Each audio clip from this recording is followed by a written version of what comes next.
Hello and welcome to another episode of The Coder Career with myself, Cameron Blackwood, and Colin Riddell. Today's guest is Andrew Bardsley. Andrew is the head of learning and development at xDesign, who we're partnering with to host our first event on July the 14th. Part of Andrew's role is to ensure that engineers at xDesign are getting the most out of their careers, and also as well they're developing the skills that they require to do better.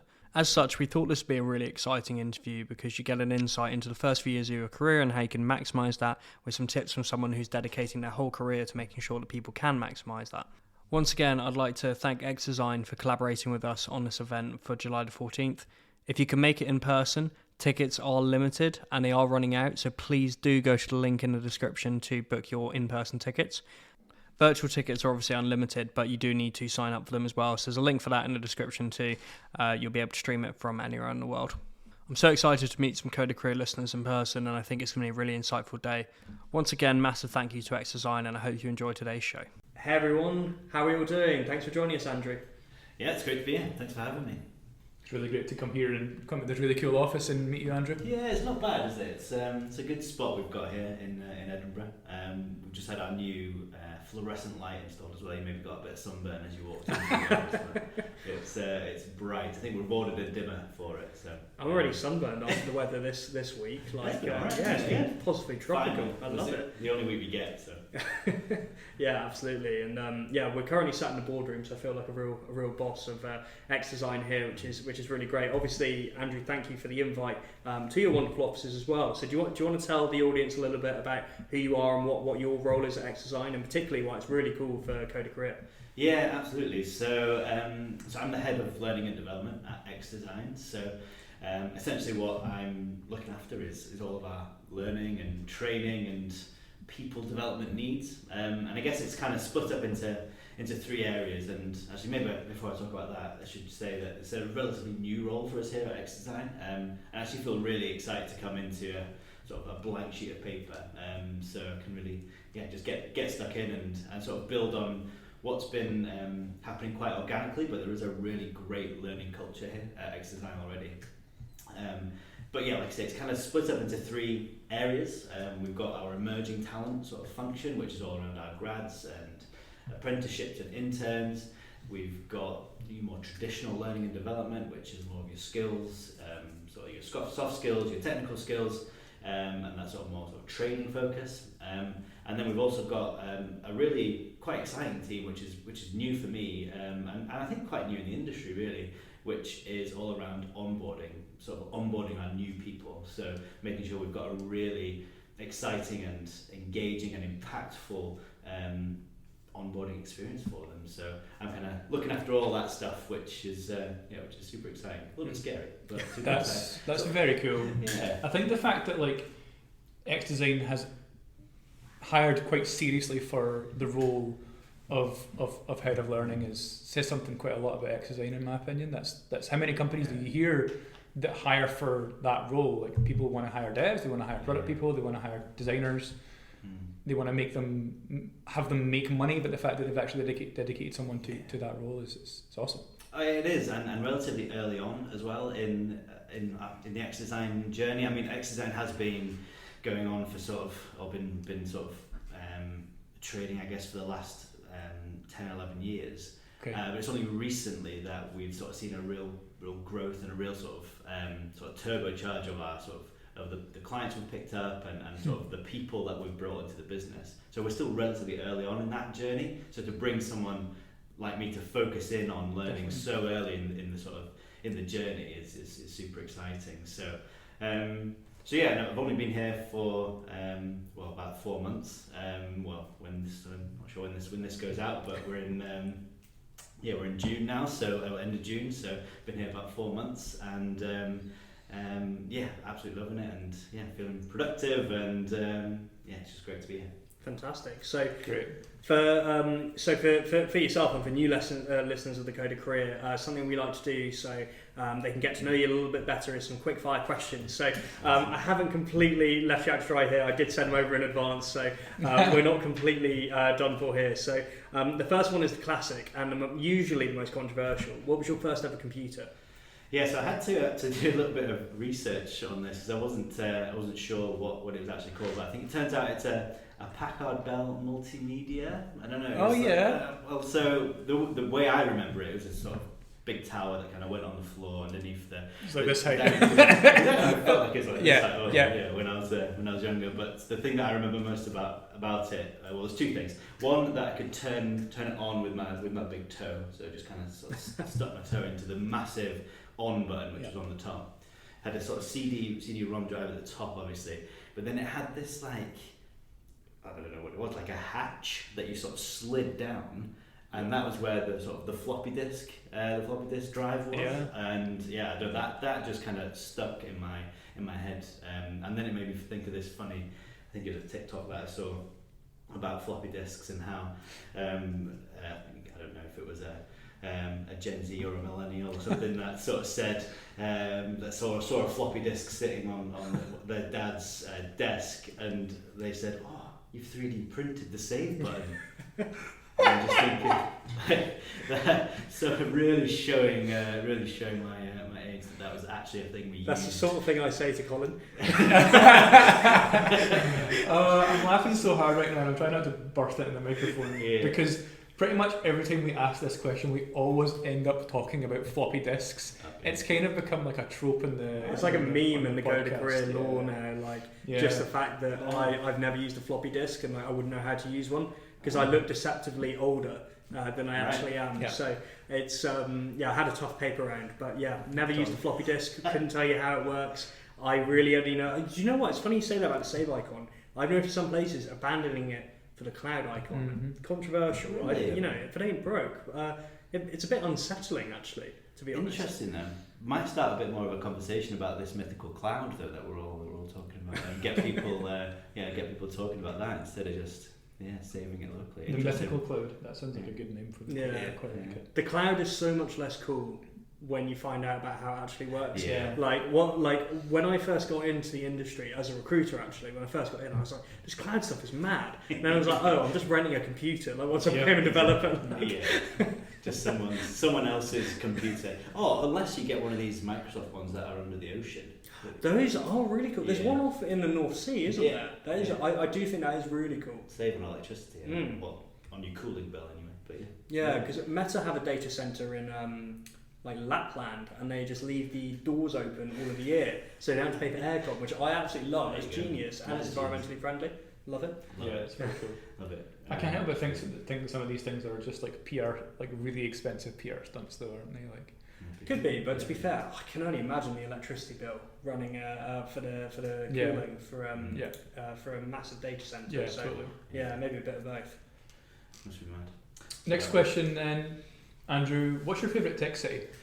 Yeah, so I did think long and hard about this one, but you're not meant to have prepared too much for these. I was really trying to, because my obvious answer is Edinburgh. Yeah, well, that's okay. That's an okay. But it's the correct answer. Well, it is the correct answer. Yeah. I just didn't want to be biased, but I do have to say Edinburgh. You know, I've been in the sort of the tech scene in Edinburgh now for a number of years, and I think it's such a vibrant place, and I think there's so many amazing people that I've met, so many great connections that I've made, and I see so many familiar faces now from company to company. And I think it's such an amazing community that's being built here, and also some of the amazing names that we see here now in Edinburgh with xDesign obviously, but then also FanDuel and Skyscanner, and there's some really amazing companies operating out of Edinburgh. And I think it's such a vibrant place and filled with great people. So I did have a second answer as well, which was what's the second answer?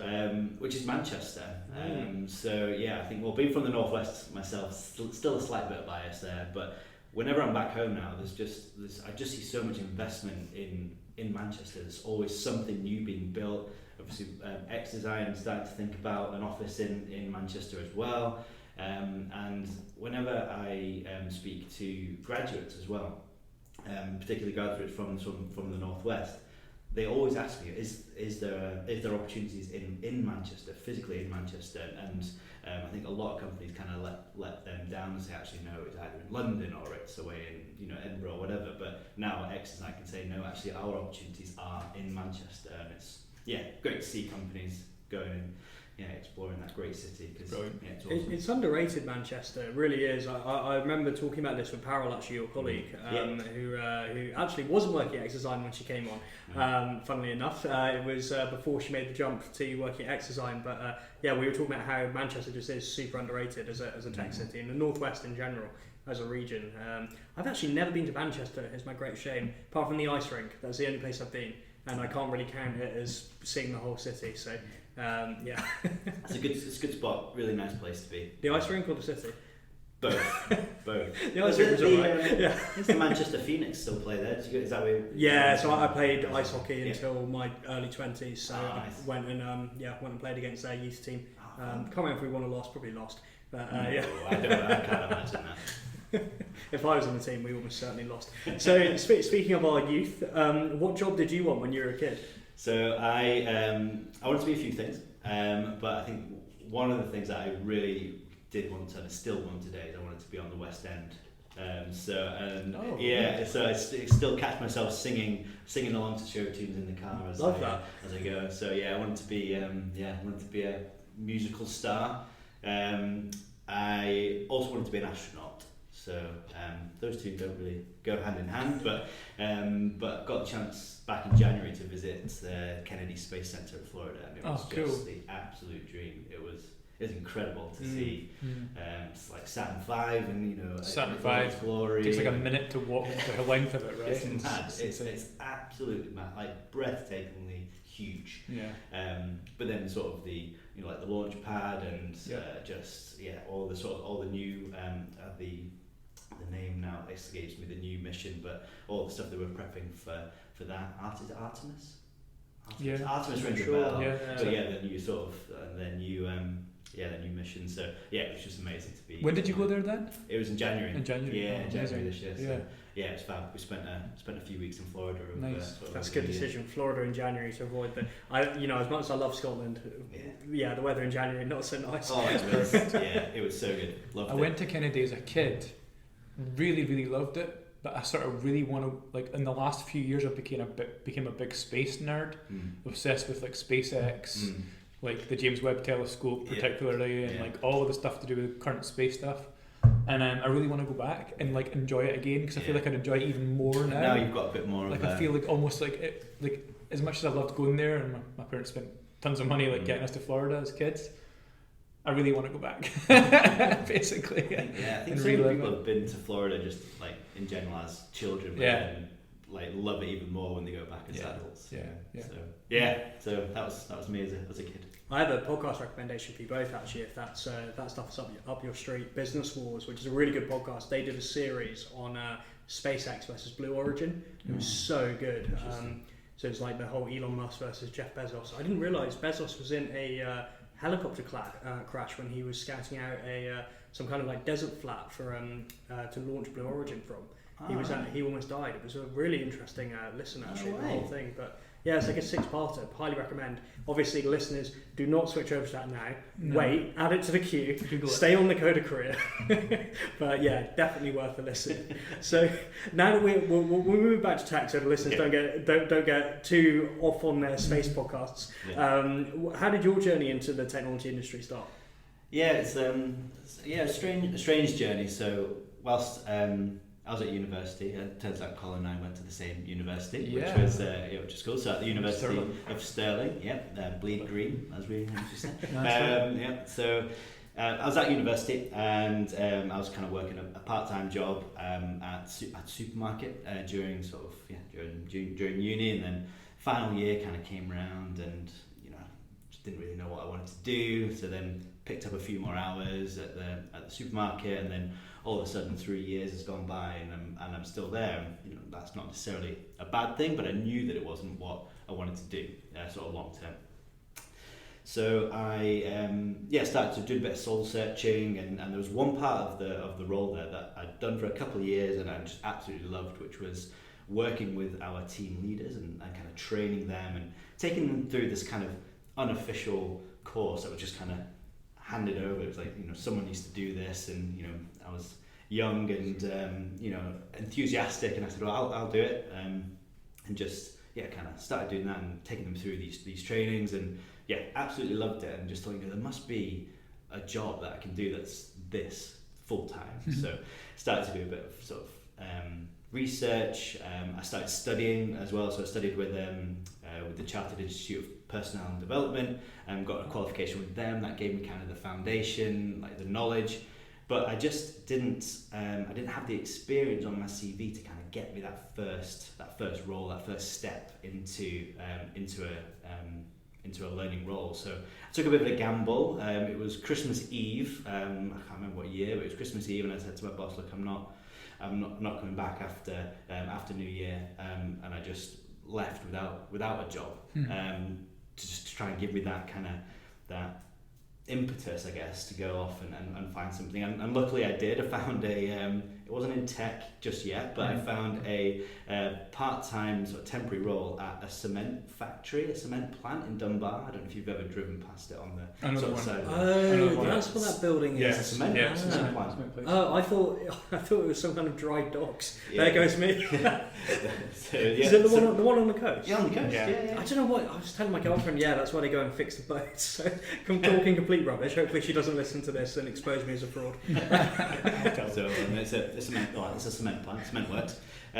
So I was working there and as their sort of training coordinator, and so I was doing some of their training management, ran a few courses, and that kind of gave me the sort of the experience I needed, but it also gave me that kind of, this is definitely what I wanted to do. And then this role popped up on my LinkedIn, and it was for this cloud computing company. They were like, we offer unlimited holiday, you get a MacBook, all these like massive perks, and I was like, that sounds like the place that I need to be. I knew, like, I looked at the job spec and I was like, I don't have like this experience, I don't have these like qualifications, but I'm gonna write a really witty and like impactful message to the person posting the job ad, and we'll see what it goes from there. So I did that. The next morning, I had a reply. I was like, come and have an interview with us. So again, I was like, I've got no chance, but let's give it a go. So I went to the interview. They asked me to prepare a presentation. So I was like, I'm going all in. I had props. I did this presentation on the Earth as a peppercorn. So it's like how to understand the scale of the universe. If you shrink the Earth down to the size of a peppercorn, then like the sun is the size of a football. Pluto would be in Glasgow. Like that's the sort of. And I did a presentation like this. It was great fun, and I was like, I'm not going to get it. But just threw myself at it, like gave it my all. And luckily I landed it. And that was a role for a company called CloudReach. I don't know if you guys know, but so cloud computing, and it was such a fantastic role because I was part of a sort of well-established business, but also with a well-established team. So I got so much exposure to a huge amount of different learning sort of techniques and programs and frameworks and fundamentals, and really just set my career off and like turbocharged it. Worked with some amazing people. A very similar environment to xDesign, actually, that kind of consultancy, agency type vibe. Well, they're Edinburgh as well, like an Edinburgh-based company. Exactly. So they're based. Well, they were based down by the Parliament buildings in Belarus. Cool. So I spent 3 amazing years there working, and absolutely loving it. And a couple of roles in between, and then found myself at xDesign as sort of head of learning. So. That was a bit of a rambly sort of potted history. No, but it's good. It's a good story. I think I really like that you're a quitter. I've read an article recently, and my wife done this a couple of years ago, where you kind of sometimes just have to make that jump. You've got to quit that job. It used to be years and years ago that a quitter would be somebody who's like seen as a bad thing. Oh, this person's a quitter. They quit their job. But now it's like actually you're empowering yourself to take an opportunity that you otherwise wouldn't take. If you can like stop yourself in your tracks and be like, this isn't for me anymore. I'm not quite ready to make the jump yet. I need to pause, have a bit of time, and make that jump. Or I'm not going to be able to commit to that jump until I have quit this thing that I'm doing right now to be able to commit to it. And then when I went to teach at CodeClan, I discovered that there's CodeClans. All the people who come to CodeClan are all quitters. Right? Like They are, love and a that is the business. best thing in the world because they've quit their dentistry. You know, like we had people working in finance. You know, so all these people career changers. So that's brilliant.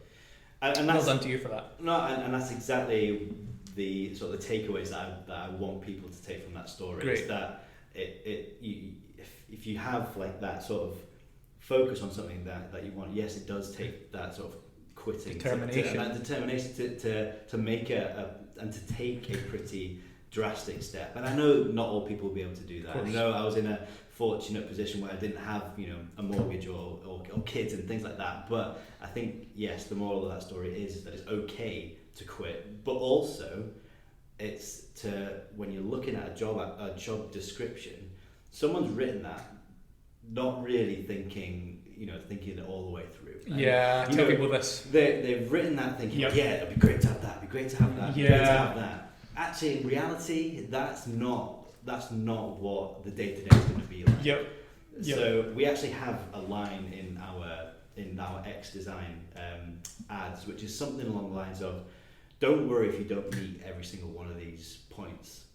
We value your sort of attitude and your attitude more than your skills and your experience. So come and have a conversation. And that's what I was bagging on. And thankfully, that's what Cloudreach's mentality was as well. Because I knew if I got in front of someone and we could have a conversation, I could show my passion, I could show the credibility that I've got. I could show that sort of can-do attitude, the willingness to learn.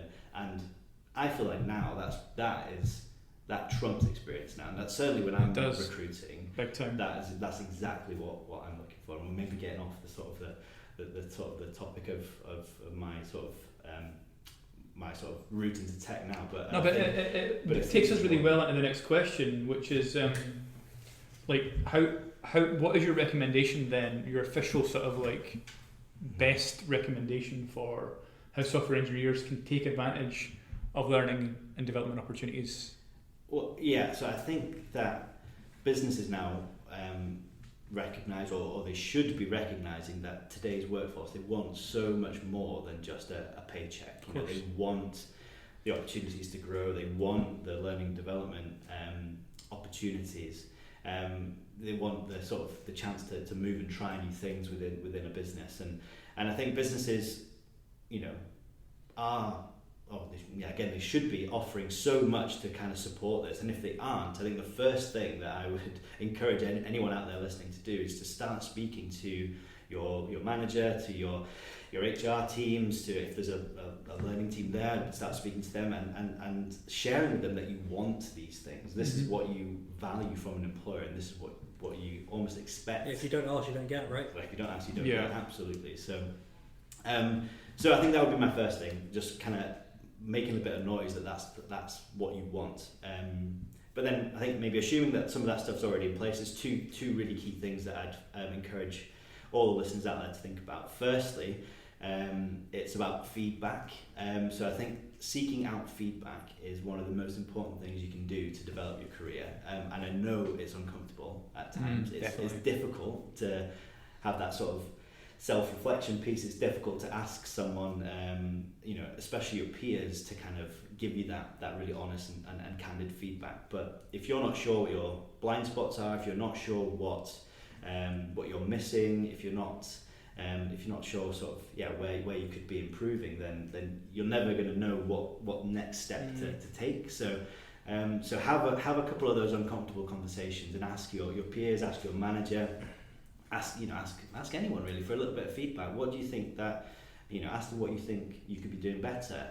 Ask them what you think that you could improve on, or what maybe you're missing. I think that could really open your eyes to some of the sort of things you could be focusing on.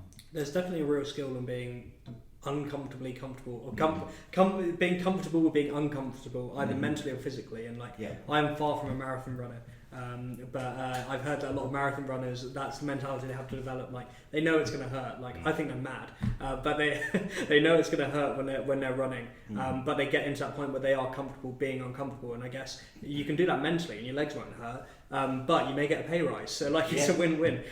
So if you're fine with like just being honest about your expectations, and you're gonna get both the intrinsic and extrinsic rewards that you want, because again, like we said earlier, if you don't ask, you don't get, and the business wants to give back to you, like any business would, because if you win, they win. That's how it works. Yeah, no, absolutely, it's so true.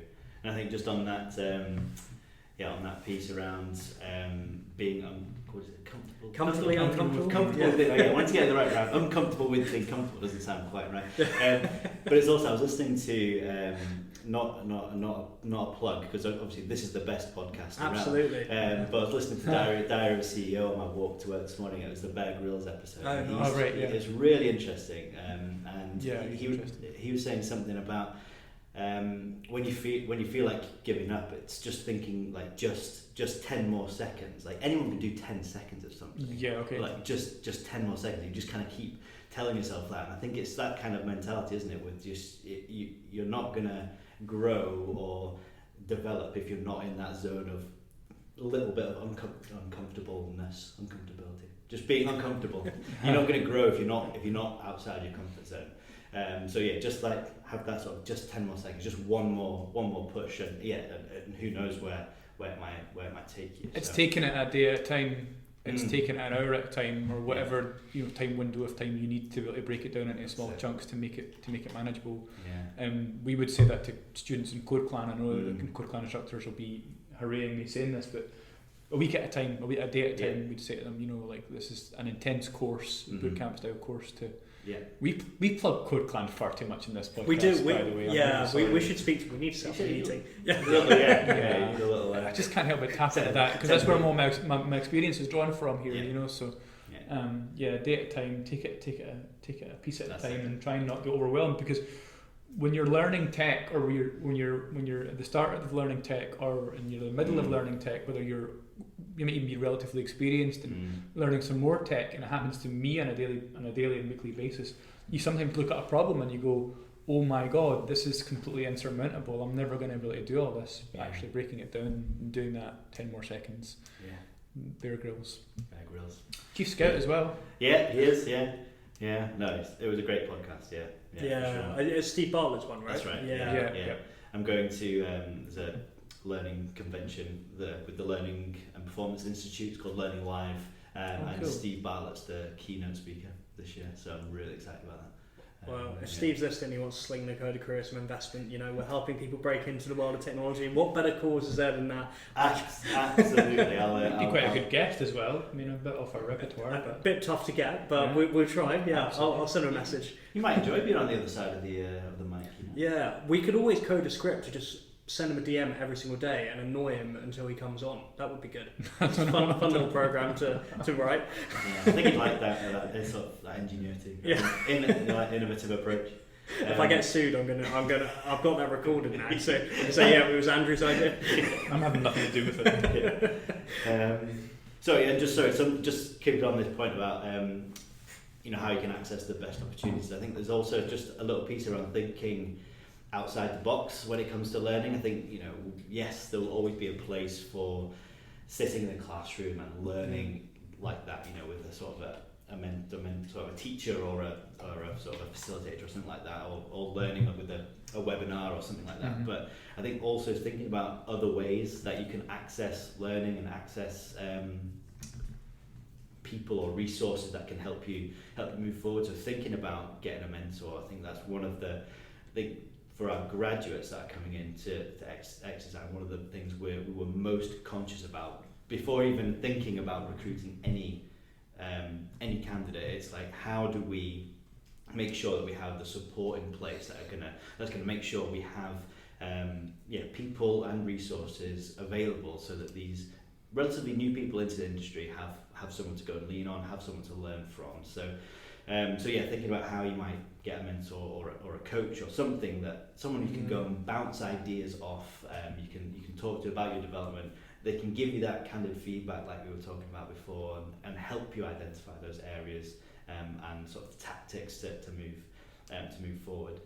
And also, again, something that we're really conscious about here at xDesign, and I think lots of other businesses are as well, but it's just giving yourself other opportunities outside of your sort of your day-to-day. So whether that's like shadowing someone in, you know, a different team or a different function, just to get an appreciation of what what else is out there. So I think xDesign can, you know, it's we're unique in a lot of ways because we're in this space where a number of like different disciplines collide. You know, we've got the sort of the coding and the sort of the development that will always be a core piece of what we do, but we've also then got this design element. You know, like what does that mean, and how do we get people interested in that? We've got this product bit as well that all kind of comes into this this amazing product that we design then for our customers. So how do we get people interested in those types of roles as well? And you know, you can go and you can learn and sort of shadow someone that might be in one of those areas, and you might find something that's new or exciting that sort of sparks your interest. So I think just thinking outside the box, gathering that feedback. I think there are a couple of things that I'd really encourage everyone out there to do. Brilliant. I like you focused on onboarding as well. Like earlier in the pod, actually, I wanted to go back to this because there's nothing worse than when a junior joins a new company and they feel cut adrift. So having a clear onboarding plan is really awesome to hear you doing that, because I've heard so many horror stories from people that get their first job in tech and like sadly sometimes people leave tech because of it. Yep. And that really sucks. Like someone get into this industry, learn to code, like do all of that, and then the onboarding fails, and then they think, oh, I can't do it because imposter syndrome's already there. And imagine it's just cranked up to 11 then, you know?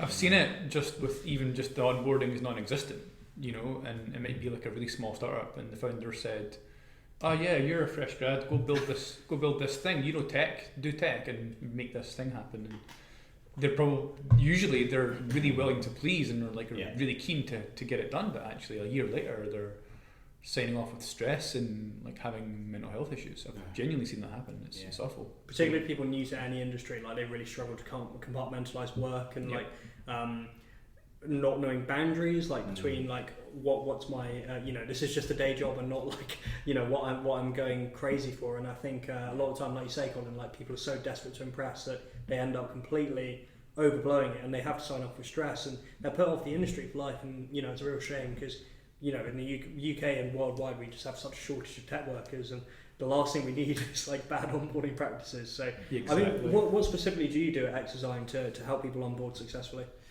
Yeah, well, I think one of the things is with a growing business like this, with any growing business, you really run the risk of just trying to get bums on seats. You've got clients to please, you've got customers to deliver for, you've got all this future work that's coming.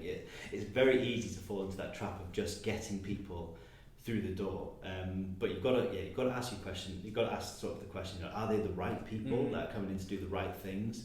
But then also, are you offering that and providing that sort of support so that when we do pass them on to but when we do put them onto a project or get them working with a customer, that they know what they're doing, they know how to talk about xDesign, they feel like they can be productive and that they can get involved, and they're not just kind of fine on the surface but then sort of paddling like anything under the water. So I think one of the great things that we do at xDesign is that we have a internal projects or an internal innovation hub that we call X Labs.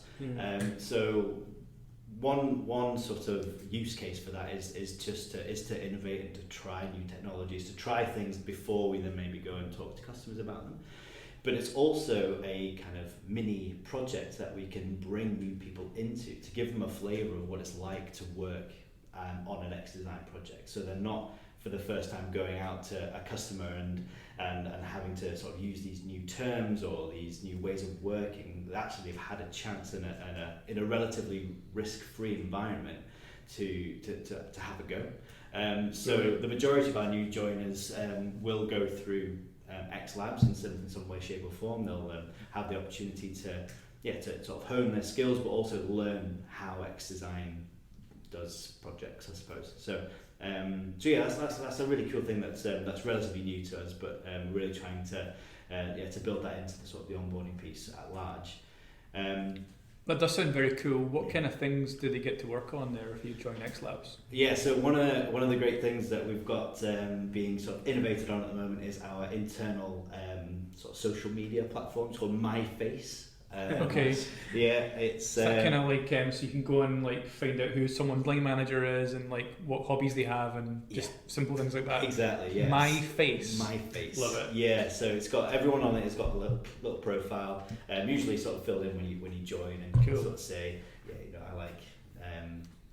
I like going for long walks. And, I like cheese. I like going for long walks. I think my Slack profile says I like long walks to the fridge. Yeah, so it's great, and we have the eternal xDesign debate, which is all around whether pineapple belongs on pizza or not. Of course it does. Yeah, I think it does. Do you know what? Definitely. Do you know what? Actually, if we're all in agreement here, and I'm sorry to any audience members, and I know this is about tech. If you can't deal with sweet and savoury, sorry that you don't have a sophisticated palate. Exactly. It's two flavours. Like, grow up. It's nice. Yeah. Okay. So you're both welcome to apply for jobs at xDesign now that you appreciate. That's great to hear. Maybe that's what went wrong the first time round. And then some innovations on that where we're thinking about how we can build skills into someone's MyFace profile, so that we can then build a bit of a mentor sort of community on there. So if someone says, these are the skills that I'm particularly competent at, maybe you can ask me about them. Someone's like, well, I want to learn about X, Y, Z, so I'm going to go and ask Jim if he can give me a knowledge bit of map or something. Yeah, if he can give me a bit good. of a sort of a rundown on that. So yeah, that's the type of thing that that's one example. There's a number of other things, but yeah, that's the type of thing that someone would be working on in XLabs. And something that's coming. I think I mentioned at the start. We've got this new onboarding team that we're looking to build. One of the things that they're going to be responsible for is our onboarding bootcamp / program, whatever it is. So that will be sort of that will take up a new joiner's first week essentially. Okay. They'll come in. They'll have their introductory sort of manager meetings. They'll set up their laptop, but then from then on they'll be pretty much part of. I'm not. This is maybe an exclusive. Not even xDesign have heard this yet. So maybe we're going to call it xDNA. Oh, I like that. Yeah. I quite like nice. it. With the lowercase x and everything. Well, lowercase x, because then internally we call most things xD for like xDesign. Nice. And then xDNA. I thought it was quite good. Yeah, that's pretty good. Yeah. What did you think of that? I thought it. Oh, brilliant. Yeah. Maybe we should be branding. Yeah. So branding, to be fair, kind of. Oh no, I suppose it's not the same, but I guess it's. I think something about doing this has made me realise how many different aspects of HR there are. Because you just think it's recruitment, but no, there's learning and development, there's recruitment, there's HR generalists, there's employer branding. Yeah. So much goes into like running a functional. I was going to say tech company. Any company really, it's madness. It's like mad to think about. It is. It is crazy, and I think. So I'm going to come back to xDNA in a second, but just whilst you said that, because I think it's so important to have a function that does that, because I think lots of businesses, and I think maybe it goes back to that sort of hiring just for bums on seats, kind of lose sight of what a business is, and essentially a business is the people. So if you don't have that function to support them and to help them to grow, then I don't think the business will ever be successful. Yeah, they might bring in revenue, but they might land some good customers. But to be really successful, I think you need an engaged, happy, excited workforce who, love the company that they're working with, but then also are, good at what they do. And I think the people function is so central to that in all of its sort of variations. So yeah, when we've built such a pretty big people team for the size of business that we are, but that's solely because we value our people so much, and we want to give them that best in class experience, and you can't do that unless you've got the resource there. So I'm glad you brought that up, because I really wanted to get that in somewhere. I wasn't sure I was going to be able to. But sort of back to onboarding and xDNA. I think we want to give that sort of that new joiner a really solid experience for their first week. We want it to be educational. We want them to understand what xDesign does and where we came from and sort of where we're going, you know, how we sell, the customers we sell to, but we also want it to be really practical. And I think that comes back to kind of this X Labs type of approach where we're giving people the opportunity to kind of try things in a relatively risk-free environment. So whether that's trying some Scrum sort of methodologies that they've not used before, or whether they are, whether they're sort of doing a sort of an interactive session about our values, you know, it's just really bringing the whole experience and the whole sort of culture and ways of working to life, so that it's not just sitting and watching 8 hours of presentations. It's really getting hands-on with our culture, but also hands-on with the way that we like to work. So that's kind of cool. It's coming. It's not here yet, but it's great. It's great to be able to be part of it. So you said that there's a team being built in xDesign that's responsible for that. How many people are going to be part of that team? So at the moment I'm kind of looking after it. I'll stay involved. I think it's something that I've always been part of in all the jobs that I've done. It's something I absolutely love. So I didn't want to quite give it up just yet. And then I'm hoping to bring. Well, I've definitely got one person joining, and I'm hoping to bring someone else on as well. We want someone sort of based in Edinburgh, so they can be here physically for people who are joining here, but also we're hoping to host the sort of that week-long boot camp in Edinburgh as well, so people can kind of come and see the office, meet people face to face. But we also recognise that we've got offices elsewhere as well, so maybe having someone doing this role in Leeds as well, or somewhere in the northwest, so that they can have a physical presence, and give people who are maybe based remote the opportunity to come, if they want to come and sort of experience that sort of office vibe, meet their peers, have that really sort of cohort type mentality. So I've seen it before where you put people through a boot camp like this, and you've probably seen it with CodeClan, where you go through this thing together, and irrespective of what you're going to do next, irrespective of your seniority, the tenure, bond for life, man. Bond for life, forever. Yeah. So I really want to build that type of excellent mentality within onboarding as well. So yeah. It's exciting. There's a lot we want to do with it, and I think once we get a couple of people in, we can really start to sort of hit the accelerator on it. So xDesign's hiring for roles that pertain to an office, like Edinburgh and Leeds, right? And Leeds, but also remote as well. Is that correct? Yeah. So every role, I think maybe there's a small handful of exceptions, but every role has the opportunity to be fully remote. That's very cool. Across the UK. But then we also know that it can be isolating. As good a home worker as you are, you will miss that sort of that interaction, that face-to-face time. So we've got we're really well set up for that sort of remote type meetings and all that sort of stuff. But also we give people the opportunity to meet as teams, to come up to Edinburgh. We actually had a meeting. I think it was either Norfolk or Norwich. There's a few people located around the area, and they all kind of just met up. Just to kind of meet up and say hi. Right. Okay. I think there's just a really good kind of, even though we've got a lot of people spread out across the country, there's still that real togetherness. It's great to see people that you've maybe only seen behind a screen when they sort of walk through the door. You realise how tall they actually are. Yes, the inevitable post Zoom height comparison. You are much taller in real life, Colin. I will say that. I thought you were about my height, but no, he's a tall guy. My camera is quite high, so and it's kind of up here. I'm kind of looking up at it because it's better to look up at it apparently. So it's up high, and then everyone I've met in Meat World since has been like, "God, you're tall," and I'm like, right.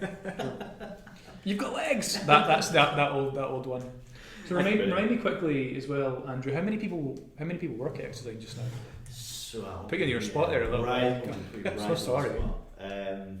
I don't think we're quite 250 yet. I think we're very, very nearly 250. Growing a lot then. Yeah. Oh, nice. Definitely a scale up kind of phase. 100%. Love that. I love that. I'm pretty excited. You've got me mad excited for xDesign. Well, I guess that's why we're here, right? Plenty of opportunities. Check out careers. I'm a Fangio, careers so stuff, it's probably not going to work out. Conflict of interest there. Yeah, Fangio's awesome too. Yeah, absolutely. Yeah, no, I hear really good things about Fangio. Yeah. Lots of great stuff going on there.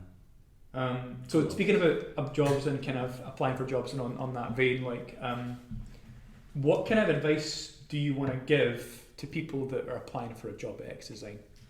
So I think I mentioned this a little bit before, but we have this line in some of our ads, which is along the lines of, don't worry if you don't meet every single requirement on the job ad. Yeah, that's really good that you've got that. I think it's so powerful. Yeah. And I think especially, I think men are generally more likely to do that anyway. But That's I think true. that really opens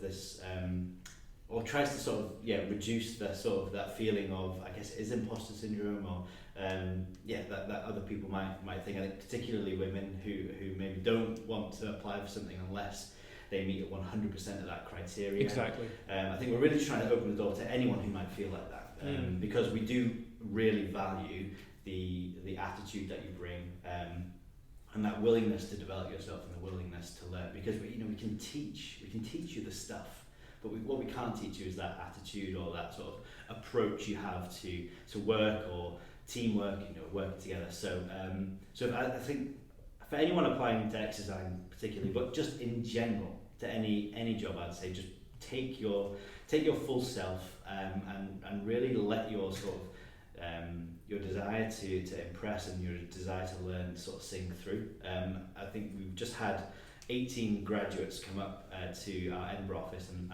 go through our sort of assessment centres. We call them discovery days, but they all came up and that's exactly what they did. They brought their excitement and their engagement and that sort of energy in a way that's meaningful for them. And yes, they all had great technical skills, and yes, they were all missing stuff as well. But what really sung through to us was that way that they engaged with what we were trying to do, and just really got stuck in and had that sort of really great attitude. So I think that would be my advice. Don't let a job description kind of put you off just because you don't meet every single bit of that criteria. Really just think about what attitude and sort of willingness to learn that you can bring, and I think the rest will fall into place. I think we've got to come up with like a 10 commandments of the coded career with like the quotes from the podcast. I think that would make it on for sure, because like it's so important, because the amount of times on our Discord server, which is shout out www.thecodercareer.com, you can sign up for the Discord for free, get advice from me and Colin. We can't guarantee it's good advice, but it's free. The amount of times me and Colin have been asked like, I don't know Kubernetes, but I fit I fit all other 8 technologies that are listed there. It's like, just apply. Like it's a wish list, just apply could be the mantra of the coded career sometimes. Yeah. And if I was to sort of specifically plug xDesign there, is that we are working with such a diverse group of clients at the moment, and that group of clients is growing exponentially, and we don't have a specific technology stack that we use. We're very much driven by the clients, and we want to do what's best by them. We want to work with them in a way that sort of that's meaningful for them. So that list of technologies that we use and frameworks that we use is growing every day. So we might have written a job spec a month ago that's already out of date, and it might not list that thing that you're really passionate about or that you can't quite do. But I think you're right. Just stick in an application. What's the worst that can happen? You could introduce that technology at your company. You never know. Like if you're really passionate about trying to think about something new, like Remix, the new JavaScript framework. Like if you love that, introduce it. Like why not? Exactly. And worst comes to worst, you've had a practice at an interview, and that's not bad. That's not a bad thing. Yeah, I totally agree with that philosophy, and I think interviewing is like a skill. You have to gain some experience of doing it. I would be very amazed if people were, acing their first ever interview.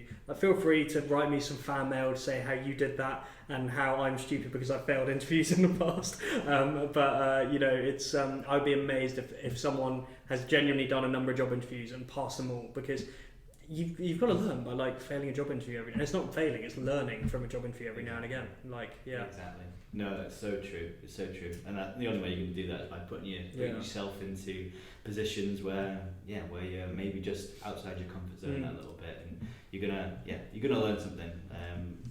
Especially technical interviews. Like, I'm happy to say, I won't say the company, but my last round of interviewing, I had flu and I screwed up this technical exercise so badly, but I've now learned the best way to build a game of Snake in JavaScript, and it was very embarrassing and I completely screwed it up. But do you know what? I've learned big time from it, and I've also learned sometimes it's better to say I was too ill to do that interview. But that's true. That's true. Cool. So I think, that more or less brings us to the end of the pod. I mean, obviously this has been a fantastic advertisement for xDesign's careers department, but in terms of specific stuff you're really looking for right now, I guess most people listening will be technical, but you never know, we may have non-technical people who are curious. What jobs are a real priority for you to recruit for right now? Yeah, I think, like I said before, that sort of, our job specs and our jobs are changing all the time, just based on our customers and on so what projects we're working with. So I think check out the website, careers.xdesign.com, to see what's most current. But I mean, we are always looking for developers, whether that's web and mobile. We've got front end and back end sort of engineers working on it with a number of different technologies. But also, I think, remember that a career in technology isn't just about sort of a developer role. There's so many transferable skills when it comes to design, and that's something we're really trying to push with xDesign, is that we have this amazing design sort of function, as well as our sort of world-class developer function, as well as the sort of world-class product function as well. So don't just sort of limit yourself to that one role. If you're looking to get into tech as well, it's not just about that coding side of things. Although very good point. This audience might be sort of focused on developing and coding, but for maybe some other people who aren't looking for that, there's so much more to do within technology that isn't that as well. So I mean, I class myself as having a career in tech, even though I don't touch anything. Well, you're in the tech industry. If you're in the tech industry, it's career in tech, right? Exactly. That's the way to look at it. So and I think for anyone who's maybe just starting out as well, we've just launched our first graduate program, which we had a very difficult sort of decision to make, sort of with some grads that came and visited us. We had 18 grads come visit us, 10 spaces, and they made it very, very difficult. There's amazing talent out there. We're going to be running another sort of intake in sort of October, November time. Brilliant. So keep your eye out for that, because it's set to be an amazing program. For our audience specifically, because I can predict this question will come up, is that university grads only, or if you've done a boot camp, are you allowed? Yeah, great question. So the makeup of this program we're just about to launch is about 50-50. So things you love to hear. That's so good to hear.